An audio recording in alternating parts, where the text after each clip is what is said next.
So if you want to change the world, start off by making your bed. If you make your bed every morning, you will have accomplished the first task of the day. It will give you a small sense of pride, and it will encourage you to do another task, and another, and another.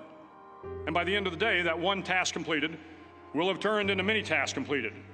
Making your bed will also reinforce the fact that the little things in life matter. If you can't do the little things right, you'll never be able to do the big things right. And if by chance you have a miserable day, you will come home to a bed that is made, that you made. And a made bed gives you encouragement that tomorrow will be better. To pass SEAL training, there are a series of long swims that must be completed. One is the night swim. Before the swim, the instructors joyfully brief the students on all the species of sharks that inhabit the waters off San Clemente.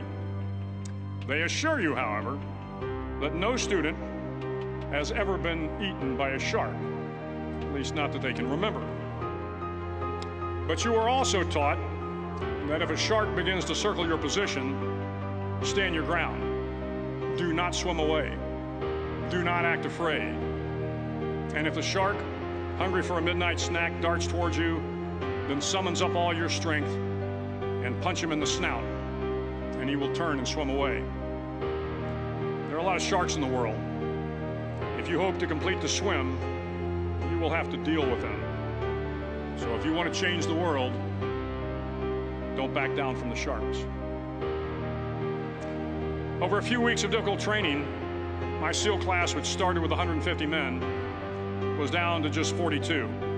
There were now 6 boat crews of 7 men each. I was in the boat with the tall guys, but the best boat crew we had was made up of the little guys, the Munchkin crew, we called them. No one was over 5'5". The Munchkin boat crew had 1 American Indian, 1 African American, 1 Polish American, 1 Greek American, 1 Italian American, and 2 tough kids from the Midwest. They out-paddled, outran, and outswam all the other boat crews. The big men in the other boat crews would always make good-natured fun of the tiny little flippers the Munchkins put on their tiny little feet prior to every swim. But somehow these little guys from every corner of the nation and the world always had the last laugh, swimming faster than everyone and reaching the shore long before the rest of us. SEAL training was a great equalizer.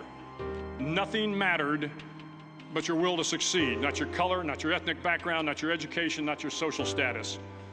If you want to change the world, measure a person by the size of their heart, not by the size of their flippers. The 9th week of training is referred to as Hell Week. It is 6 days of no sleep, constant physical and mental harassment, and 1 special day at the Mud Flats. The Mud Flats are an area between San Diego and Tijuana where the water runs off and creates the Tijuana Sloughs, a swampy patch of terrain where the mud will engulf you.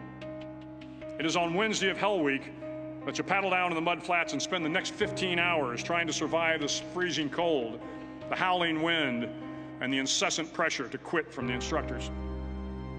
As the sun began to set that Wednesday evening, my training class, having committed some egregious infraction of the rules, was ordered into the mud. The mud consumed each man till there was nothing visible but our heads. The instructors told us we could leave the mud if only 5 men would quit. Only 5 men, just 5 men, and we could get out of the oppressive cold. Looking around the mud flat, it was apparent that some students were about to give up. It was still over 8 hours till the sun came up. 8 more hours of bone-chilling cold. The chattering teeth and the shivering moans of the trainees were so loud, it was hard to hear anything. And then one voice began to echo through the night. One voice raised in song. The song was terribly out of tune, but sung with great enthusiasm. One voice became 2, and 2 became 3, and before long, everyone in the class was singing. The instructors threatened us with more time in the mud if we kept up the singing, but the singing persisted, and somehow the mud seemed a little warmer, and the wind a little tamer, and the dawn not so far away.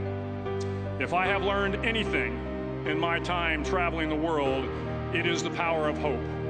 The power of one person, a Washington, a Lincoln, King, Mandela, and even a young girl from Pakistan, Malala. One person can change the world by giving people hope. So if you want to change the world, start each day with a task completed. Find someone to help you through life. Respect everyone. Know that life is not fair and that you will fail often. But if you take some risks, step up when the times are the toughest, face down the bullies, lift up the downtrodden, and never, ever give up. If you do these things, the next generation and the generations that follow will live in a world far better than the one we have today. And what started here will indeed have changed the world for the better.